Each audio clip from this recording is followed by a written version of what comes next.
主人，出了什么事？作为和韩立心神相应的器灵，银月自然马上感应到了韩立的异样，不禁开口问道：有人靠近了这里，一名结丹，一名筑基期，但现在10里外停了下来。那名筑基期身上的气息有点熟悉，好像是那个风月，这倒有些古怪。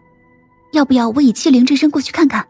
算了，你伤势未好，我也只能动用筑基期的修为而已，还是不要多事。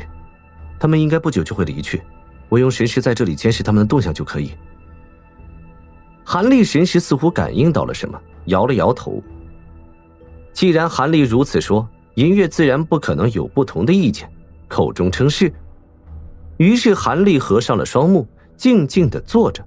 过了一顿饭的功夫后，韩立口中轻咦一声，面上骤然出现了吃惊之色。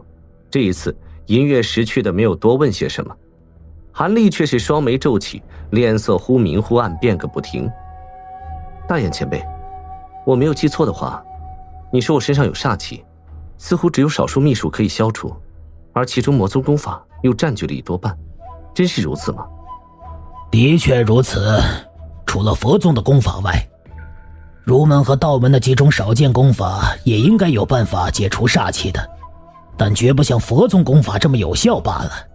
既然这样，佛宗功法最为显著的特性就是修炼法力暗含佛力，大部分功法会呈现7色灵光，这也不假吧？不错，怎么，你发现了什么？这么说，这个人还是有些用处了，说不定是个机会。大眼神君被问得没头没脑，又不见韩立回答其问，自然不乐意了起来。正想仔细问个究竟，韩立却似乎心中下定了决定，猛然一跺脚，整个人骤然化作一道青光，从巨石中飞射而出，直奔某个方向破空而去。这一举动让银月和大眼神君都有些出乎意料，虽然心中郁闷，但见韩立如此匆忙，也只能先将一肚子的疑问都放在心中。10余里地方，韩立几乎转瞬间就到了，竟是一片草原上非常少见的树林，只有梨许大小，树木有些稀疏，并不怎么高大。而在树林间10余丈的一处空地上，正有2人处在其内。不过其中一名蓝袍人背部一团黑色血污，趴在地上一动不动，生死不知，但是身上却浮现出一个光照护住全身，呈现7色状，艳丽异常。而在附近另一人却是一名鹰眼紫袍的老者，正驱使一口火红的飞剑化为片片剑影，斩击光照。7色光照虽然不凡，但因为没有主人的主持，已经开始摇晃不已，光芒狂闪。韩立没有掩饰的蓦然出现，自然惊动了下面的鹰眼老者。老者开始吃了一惊，但抬手神识扫过，发现韩立只是筑基期的样子，心中一宽，反而是心中顿起杀人灭口的心思。一抬手，一道黑芒一闪即逝，激射而出，竟然一只被黑气包裹的3灵钉，速度奇快之极。韩立冷哼一声，二话不说，一摸天灵盖，一朵墨绿色乌云嗖的一声从头顶飞射而出，瞬间化为一只数尺长的碧绿大手，向着黑芒一把抓去。鹰眼老者见此一幕，尚未明白这是什么功法，一声闷响，那3灵钉竟然如同一根稻草，被大手一把捞去，瞬间与老者心神失去了联系，同时毫不停顿地直奔下方飞扑而来。这一下，鹰眼老者吓得魂飞天外，双手急忙掐诀，要将那红色飞剑召唤回来护身，但墨绿色大手却在途中一闪之后消失不见，下一刻却在老者上空处诡异般的闪现，瞬间化为了一个巨大拳头，狠狠砸下。紫袍老者只来得及惨叫一声，人就被一下砸成了肉酱。接着墨绿色的拳头重新化为一只大手，往老者残尸上虚空这么一抓，马上一团鸡蛋大小的碧绿色光团自行飞射入了五指中。大手立刻向韩立飞射而回，一个盘旋后化作一个墨绿色的婴儿落在了韩立肩头之上。此刻他一手抓着那个乌黑的3棱刺，一手抓着碧绿色的光团，脸上笑嘻嘻的样子。韩立眉梢微微一动，面对突兀人围攻时，无论情形多么危急，他第二元婴都没有动用一次，好留作出其不意逃命用的。现在牛刀小试，厉害之处似乎远超他的预料，只是稍微通玄变化之功，就这么轻易地击杀了一名结丹修士。看起来元婴就是元婴，普通的结丹修士还是无法抵挡。心中这般思量，韩立也不说话地飘落而下，向那七色光照走去。这时那口红色飞剑因为老者肉身被灭，连精魂所化元神都被禁制住了，自然失去控制，掉落在旁边，闪动着微弱的灵光，动也动不起来。韩立没有理睬此剑，自顾自地走上七色霞光，仔细地观察了起来。这时已经可以清楚异常地看到，这个光照全都来自于漂浮在光照内的一块淡蓝色玉佩。此物悬浮在蓝袍人身上数尺高处，闪着七色灵光，并不时有一些古怪佛纹在灵光中闪动出现，正是韩立曾经给银月看过的那块刻有宁中缝的玉佩。韩立凝望了此片玉佩，才缓缓传出声音：“怎么样，前辈，这是佛宗炼制的法器吧？”从材料和炼器手法上看，自然谈不上什么佛门宝物，但的确是经过佛宗高僧加持过佛门禁制的样子，否则仅凭一件顶阶法器不会如此通灵，并能抵挡结丹期法宝这么长时间攻击的。看来这个冯家和佛宗有些渊源啊。大眼神君已经完全明白了韩立先前之话，冷哼一声，不冷不热的回应。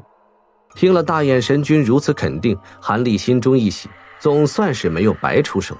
想到这里，他二话不说，上前一步，单手一抬，一只手掌轻轻地抵在了照壁上，一层薄薄的蓝焰浮现在掌面处。以他如今的修为，无法驱使更多的浅蓝冰焰，这些火焰就已经是如今驱使的极限。但即使如此，七色光照也根本无法抵挡冰焰的极寒。